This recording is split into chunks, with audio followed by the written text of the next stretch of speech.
देखो बच्चों, कक्षा 10 विज्ञान के बारे में बात कर रहे हैं। जहां तक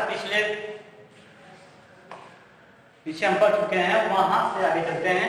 हमने पढ़ा था गोलीय दर्पण द्वारा प्रतिबिंब का बनना, जिसमें अवतल दर्पण द्वारा प्रतिबिंब का बनना हम पढ़ चुके हैं और उसका फिगर भी देख चुके हैं कैसे बनता है। ठीक है, अब हम पढ़ेंगे जो दूसरा था उत्तल दर्पण द्वारा प्रतिबिंब का बनना। ठीक है, उत्तल दर्पण द्वारा प्रतिबिंब का बनना। तो अब इसमें देखिए, इस स्थिति में प्रतिबिंब कैसा होगा देखिए। तो उत्तल द्वारा बना किसी वस्तु का प्रतिबिंब, किसी वस्तु का प्रतिबिंब उस वस्तु की तरह ही होगा, अर्थात उस वस्तु के जैसा होगा, अर्थात आभासी होगा। क्या होगा? आभासी होगा और सीधा होगा। आभासी और सीधा होगा और इसका आकार जो होगा वस्तु से छोटा होगा। समझ गए? यानी उत्तल द्वारा किसी वस्तु का बना प्रतिबिंब उस वस्तु से आकार में छोटा होगा, आभासी होगा और सीधा होगा। उसका स्केच या उसका चित्र या किरण आरेख यहाँ पे दिखाया गया है। अब इसको देख लीजिए। एक वस्तु है, यहाँ से किरण आ रहे हैं, टकरा रहे हैं दर्पण से उत्तर से, और टकराने के बाद हम लोग पीछे प्रोजेक्शन खींचेंगे। ठीक है, तो यह फोकस पे आ गए हैं। दूसरा प्रोजेक्शन यहाँ पे खींच रहे हैं, वक्रता से जा रही है, तो वो ये दोनों रेखाएं जो काट रही है वहीं पे क्या बनेगा? ये भी वस्तु का प्रतिबिंब बनेगा। ठीक है, ओके। आगे हम चलते हैं, हेडिंग रहेगी हमारे चिन्ह परिपाटी। क्या पढ़ना है? चिन्ह परिपाटी। चिन्ह परिपाटी क्या होती है? जब हम सवाल को लगाएंगे या किरण आरेख खींचेंगे तो वहां पे चिन्ह परिपाटी का प्रयोग होता है। हालांकि सवाल को सॉल्व करने में इसका प्रयोग किया जाता है। ठीक, तो देखिए चिन्ह परिपाटी में पहला क्या होगा, ये ध्यान दीजिएगा। इसमें 5-6 पॉइंट है, 5 पॉइंट होंगे। पहला पॉइंट देखिए कि आपतित किरण। कौन सी किरण? पहला पॉइंट रहेगा आपतित किरण, यानी आने वाली किरण सदैव, आपतित किरण सदैव दर्पण के बाईं तरफ से डाली जाती हैं या पड़ती हैं। ये ध्यान देना है। क्या ध्यान देना है? कि आपकी किरण सदैव दर्पण की बाईं तरफ से डाली जाती हैं या पड़ती हैं। ओके। दूसरा रहेगा आपतित किरण की दिशा में। कौन सी दिशा? आपतित किरण, देखिए एक किरण जो आ रही है, इस किरण की दिशा में यदि इधर की बात आप कर रहे हैं तो आपतित किरण की दिशा में नापी गई दूरी या ली गई दूरी क्या होती है? धनात्मक होती है। क्या होती है? धनात्मक होती है। समझ गए? अब दूसरा हो गया। तीसरी पॉइंट आती है आपकी आपतित किरण के विपरीत दिशा में। कौन सी दिशा? आपतित किरण के विपरीत दिशा में नापी गई दूरियां क्या होती हैं? ऋणात्मक होती हैं। क्या होती हैं? ऋणात्मक होती हैं। समझ गए? और चौथा पॉइंट सुनिए, समस्त दूरियां, जो भी आप दूरी मापेंगे, चाहे प्रतिबिंब की दूरी, चाहे वस्तु की दूरी, ठीक है, यानी कि जो समस्त दूरियां हैं वो कहां से? ध्रुव से मापी जाती हैं। कहां से मापी जाती हैं? ध्रुव से। समझ गए? यानी समस्त दूरियां दर्पण के ध्रुव से मापी जाती हैं। पांचवा सुनिए, पांचवा पॉइंट कह रहा है कि मुख्य अक्ष। कौन सा अक्ष है? मुख्य अक्ष। ठीक है, ये मुख्य अक्ष है, ये मुख्य अक्ष। मुख्य अक्ष के ऊपर, यानी इस जो लाइन है, अक्ष है, इसके ऊपर चाहे वो वस्तु हो या प्रतिबिंब हो, उसकी जो लंबाई लेंगे वह धनात्मक होती है। समझ गए? यानी मुख्य अक्ष के ऊपर चाहे वस्तु हो या प्रतिबिंब हो, उसकी लंबाई सदैव धनात्मक होती है। आप देखिए, और इस अक्ष यानी ये मुख्य अक्ष के नीचे, मुख्य अक्ष के नीचे चाहे वो वस्तु हो या प्रतिबिंब हो, उस वह दूरी हमेशा क्या होगी, ऋणात्मक होगी। क्या होगी, ऋणात्मक होगी। समझ गए चिन्ह पर पार्टी? वंस अगेन एक बार फिर सुनिए ध्यान से। पहला पॉइंट, ठीक है, आपतित किरण सदैव दर्पण की बाईं तरफ से डाली जाती हैं या पड़ती हैं। ओके। दूसरा पॉइंट, समस्त दूरियां। दूसरा पॉइंट क्या माने, समस्त दूरियां दर्पण के ध्रुव से मापी जाती है। कहां से मापी जाती है, दर्पण के ध्रुव यानी पी से मापी जाती है, चाहे पी के इधर हो या पी के इधर। समझ गए। तीसरा पॉइंट, आपतित किरण की दिशा में, यानी आपतित किरण जैसे आ रही किरण, इसी की दिशा में मापी गई दूरी क्या होगी, धनात्मक होगी। क्या होगी, धनात्मक। अब चलते हैं, चलो आपतित किरण के विपरीत दिशा मानी यहां से यहां, आपतित स्थल के विपरीत दिशा में मापी गई दूरी क्या होगी, ठीक। तो पांचवा क्या था, मुख्य अक्ष के ऊपर चाहे वस्तु हो या प्रतिबिंब हो, वह उसकी लंबाई सदैव धनात्मक ली जाती है, और मुख्य अक्ष से नीचे चाहे वो वस्तु हो या प्रतिबिंब हो, उसकी लंबाई हमेशा ऋणात्मक ली जाती है। ओके, समझ गए चिन्ह पर पार्टी, उत्तल दर्पण और प्रतिबिंब का वर्णन। अब हम बता रहे हैं आपको यू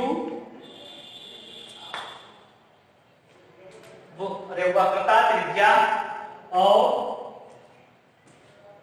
फोकस दूरी में सम। ठीक है, देखिए हम बता रहे हैं आपको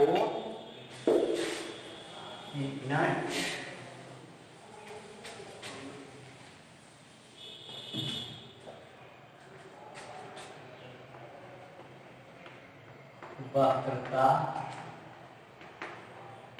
त्रिज्या स्मॉल आर और फोकस दूरी स्मॉल एफ में संबंध देखिए इसमें संबंध क्या होता है। ठीक है, उसको हम बताएंगे आपको। ठीक है, तो पहला हम देखेंगे अवतल दर्पण द्वारा। किसके द्वारा, अवतल दर्पण के द्वारा कैसे बने। ठीक, यहां बनाते हैं, फिगर आपको दिखाई दे रहा होगा। यहां हमने अवतल दर्पण को ड्रा किया,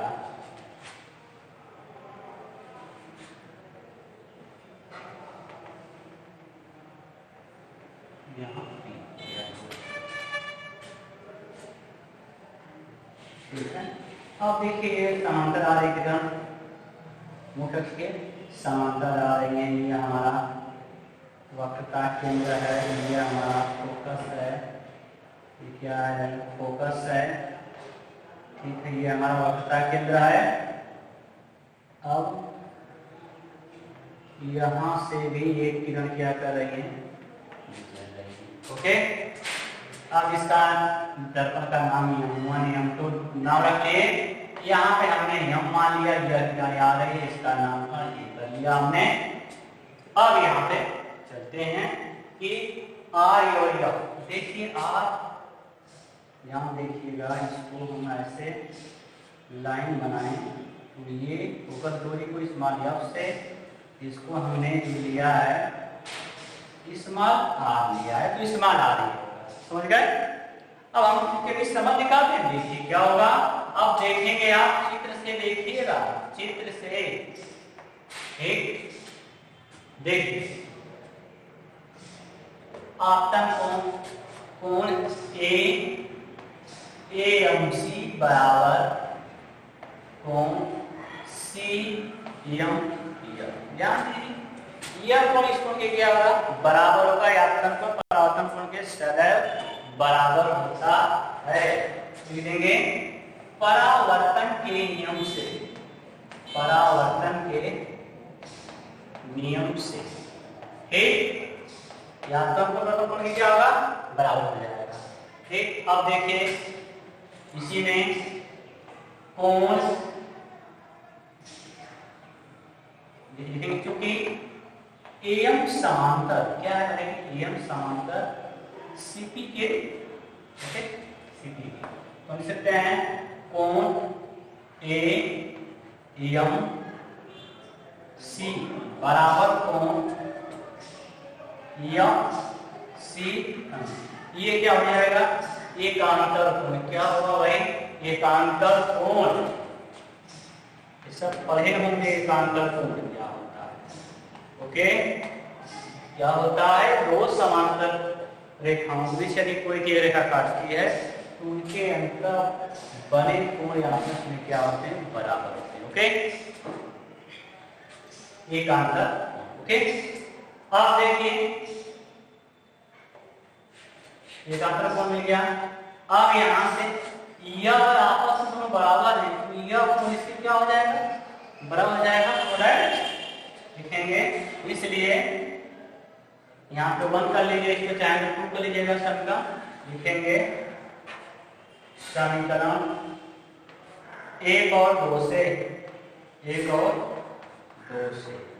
ठीक है, तो क्या हो जाएगा, सी कोण C M F, C M F, यानी यह कोण इस कोण के क्या हो जाएगा, बराबर, यानी कोण एफ सी एम बराबर हो गए। अब देखिए जब ये कोण बराबर है तो इनके सामने की भुजाएं भी क्या हो जाएंगी, बराबर, अर्थात सी एफ बराबर हो जाएगा एफ एम। समझ गए, लिखना पड़ेगा आपको, सम्मुख कोण या देंगे समान कोण, समान कोण के सामने की भुजा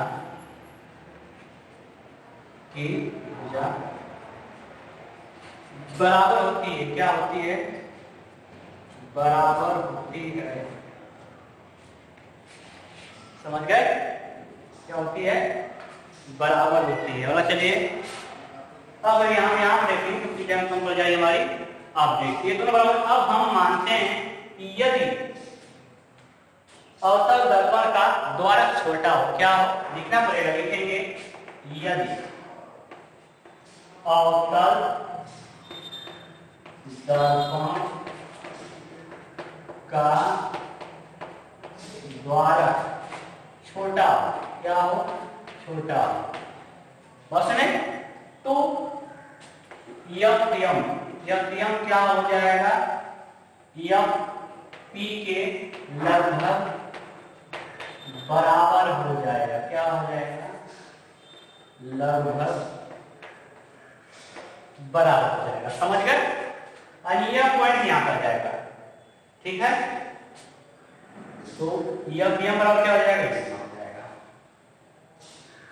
समझिए, अब देखिए,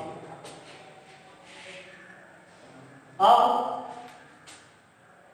यम और यम इसके बराबर है सी एफ। लिख देंगे, यहाँ पे नजदीक कर लीजिए, यहाँ पे 3 लिख है उसे 3 लिख लेंगे।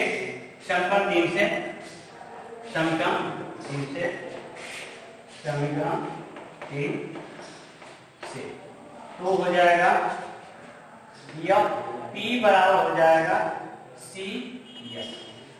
ओके, अब देखिए इनके दोनों तरफ हम क्या करेंगे,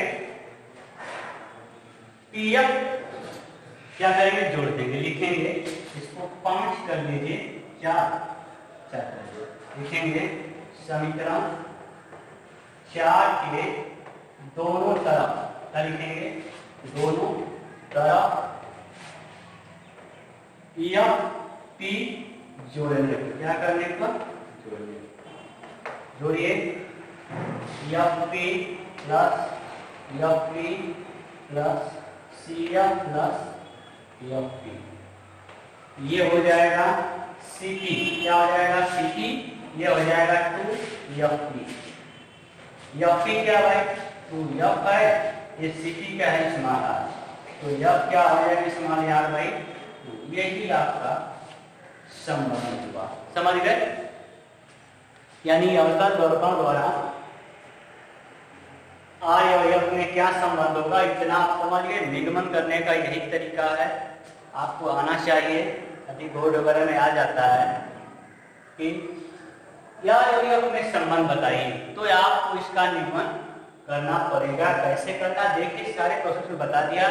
यदि किसी को नहीं समझ में आता हो तो कमेंट से बताइएगा कि कहाँ पे आपको प्रॉब्लम हो रही है, ठीक है। इसी प्रकार से हम अगला उत्तल दर्पण द्वारा भी हम प्राप्त कर सकते हैं फॉर्मूला, जिसको आप ट्राई करके बताएंगे कि आपको आए कि नहीं उत्तल दर्पण द्वारा प्रतिबिंब का, या एक आर और एफ में संबंध निकालना। उसका भी यदि निकालेंगे तो यही होगा। फर्स्ट यहाँ प्रोसेस चेंज होगी, उसके बारे में चर्चा नेक्स्ट वीडियो में कर लेंगे। यदि आपको आता है तो कमेंट करके बताइएगा। Thank you.